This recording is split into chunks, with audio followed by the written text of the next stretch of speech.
Oi, gente, eu me chamo Marilda Luz, sou professora de anatomia e estou aqui para esclarecer suas dúvidas sobre anatomia humana. O tema da aula de hoje é verdade que neném nasce com mais ossos? E aí?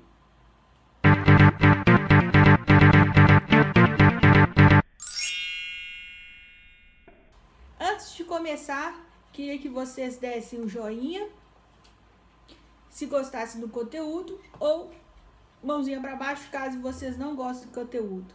Também coloque dúvidas se vocês tiverem e também dúvidas sobre outro assunto que vocês queiram que eu faça esclarecimento sobre ele, tá bom?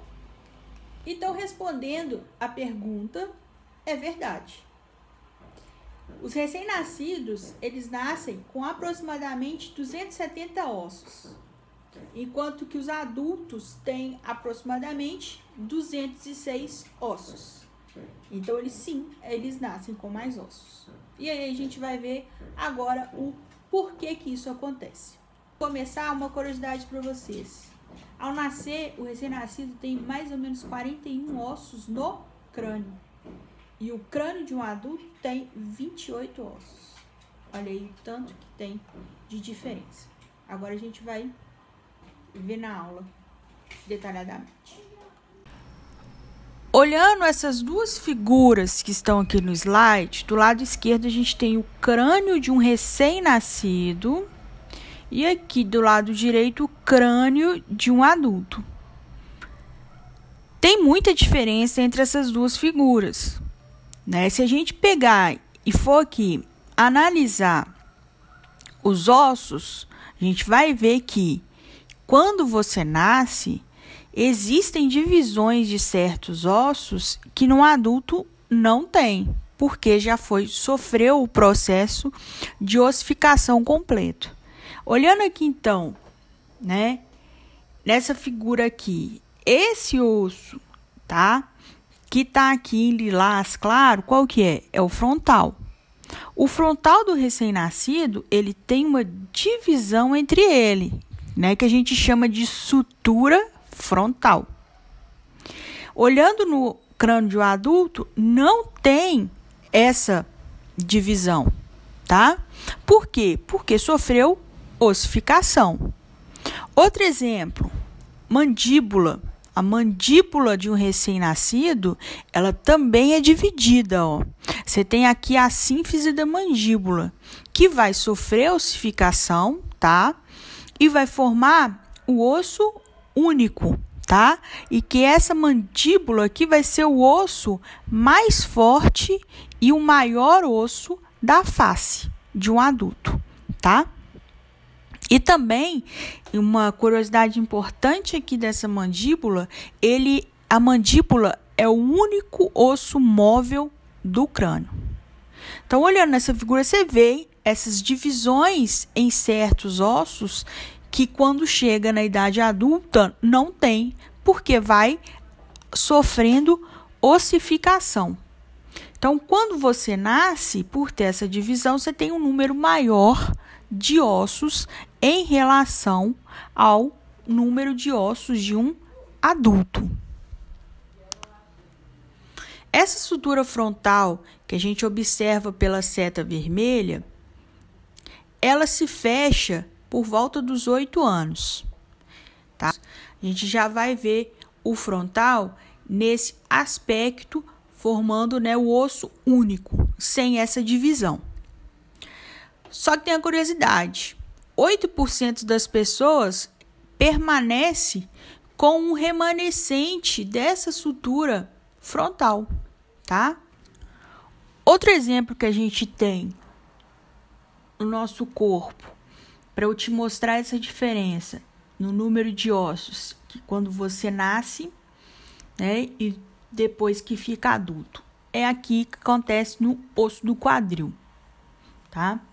O osso do quadril, ele é um osso que é formado por 3 ossos. Quais? Ilho, tá? Que é o mais superior. Depois você tem o pubis, que é mais anterior, que está aqui mostrando de laranja, e depois o isquio, que é o mais posterior. Então, esses 3 ossos, o ilho, o isquio e o pubis, formam o osso do quadril. Olhando esse osso ainda quando você é criança, você vê que ele tem uma divisão, ele não é totalmente ossificado, completamente ossificado, completamente junto, tá? Olhando nessa região central aqui, ó, a gente vê essa divisão entre o ilho, isquio e pubis. Pegando a radiografia, ó, a gente também vai ver essa divisão, ó, ilho, isquio, pubis. A gente vê essa divisão entre, né, os ossos. Com o passar do tempo, vai ossificando e aí forma esse aspecto, né, forma o osso do quadril totalmente já ossificado, unido, tá? Os 3 ossos se uniram, formando o osso único. Então, isso tudo que eu tô passando aqui é o osso do quadril. Onde você pegar essa região aqui de novo, você não vai ver essa divisão.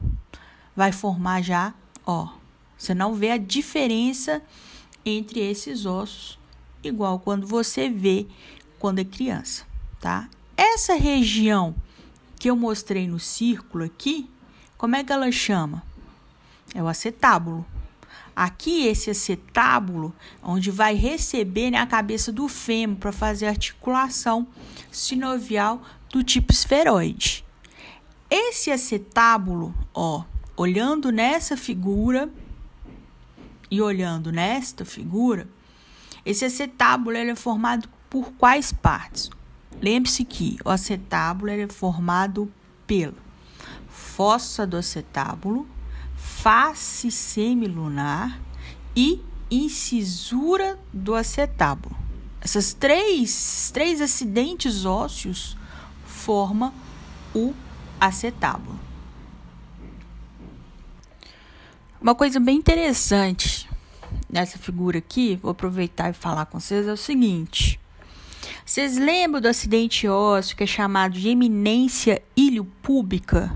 Por que é chamado de eminência iliopúbica? Essa figura aqui mostra, ó, o ilho e o pubis.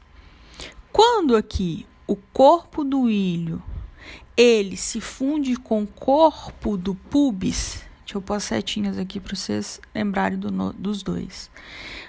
Então, quando o corpo do ilho se junta com o corpo do pubis, olha aqui o que dá. Dá essa elevação. Por isso que a gente dá o nome de eminência iliopúbica, porque é a junção do corpo do ilho com o corpo do pubis.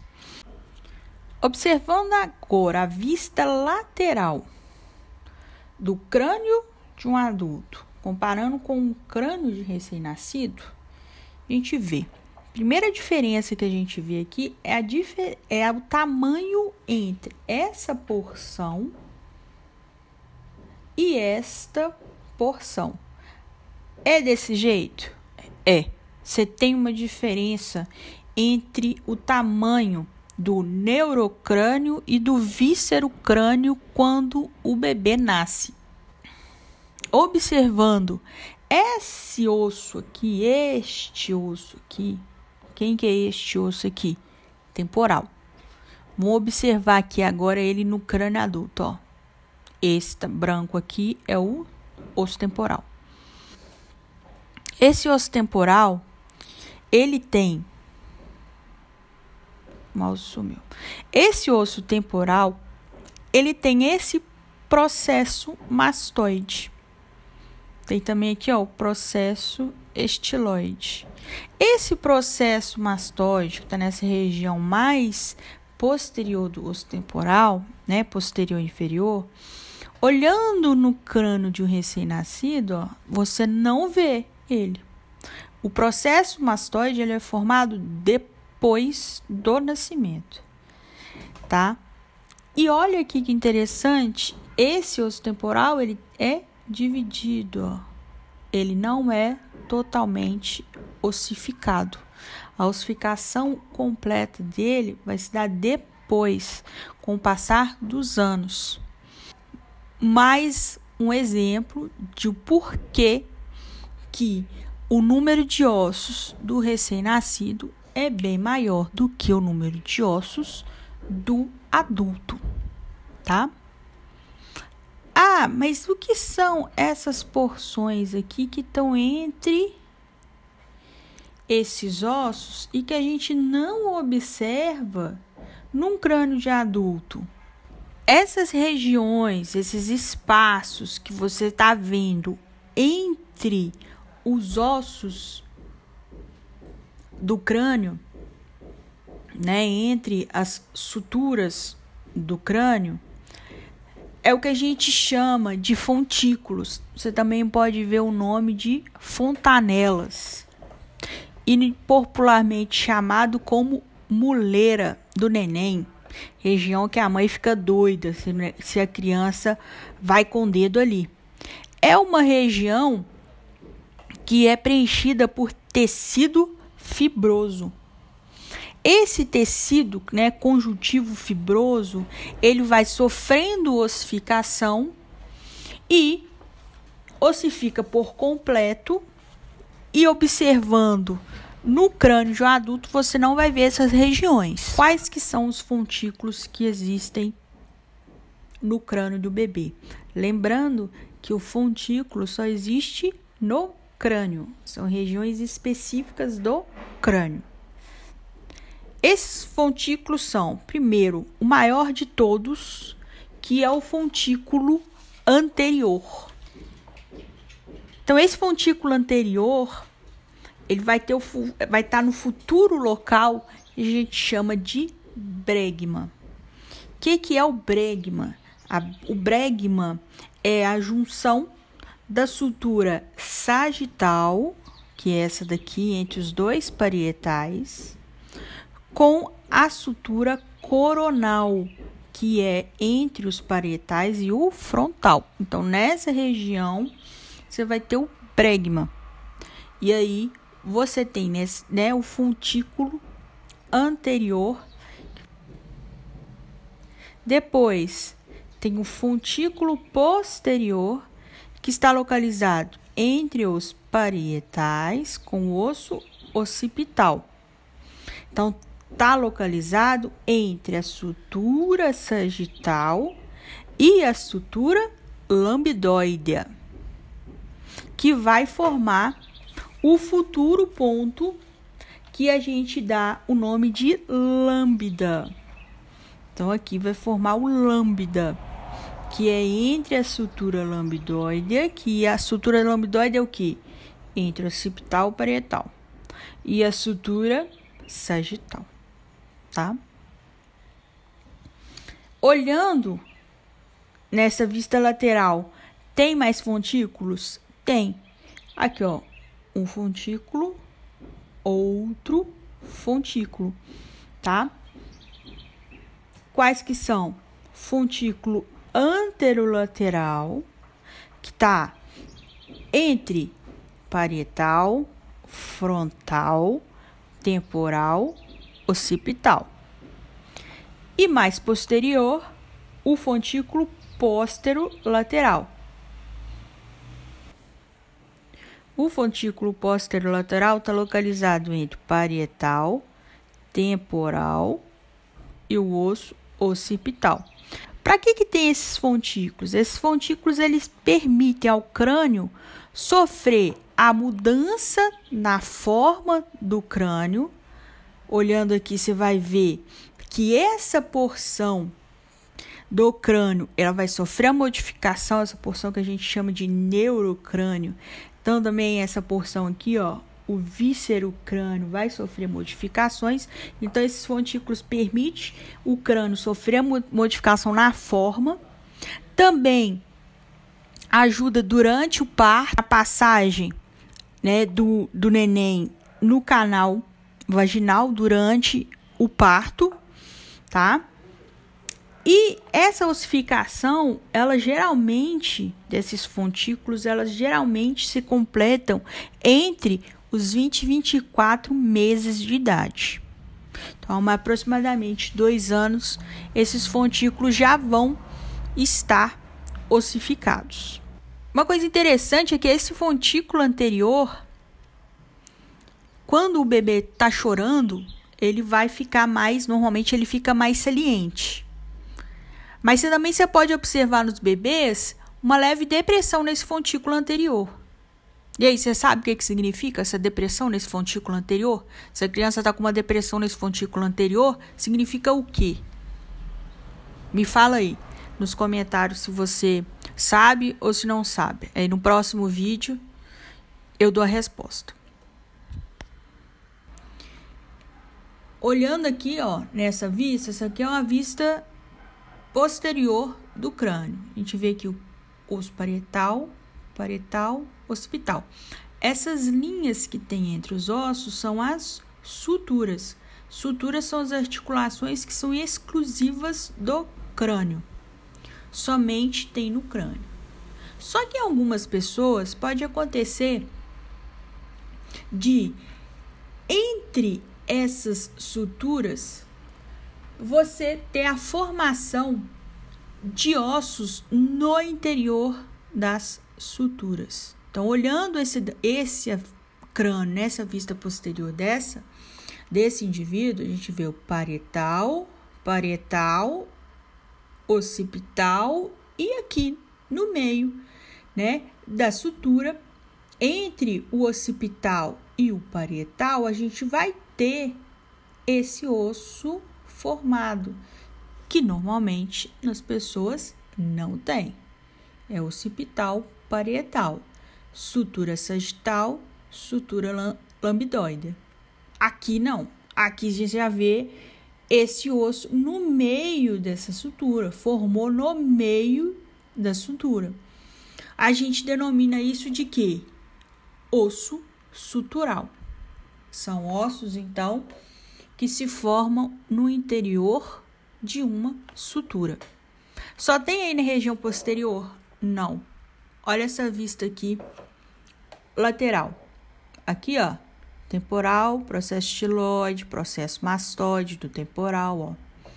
Olha o tanto, todos que estão marcados aqui com asterisco, mostram ossos suturais. São ossos que foram formados no interior da sutura. Aqui, de novo, aquele osso na região posterior entre os parietais e o occipital, ó. Osso, ó, sutural. Isso é uma variação anatômica, tá? Existem pessoas que têm, existem pessoas que não têm. E aí, você sabe quais são os ossos do crânio? Sabe identificar? Sabe quais são as suturas? Primeiro, o que é sutura, tá? A diferença entre neurocrânio e víscerocrânio. Se não, se tiver dúvida em relação a isso, coloca aí no comentário que eu faço um vídeo explicando tudo sobre o crânio. A gente vai falar somente sobre o crânio, tá? Se tiver, coloca aí.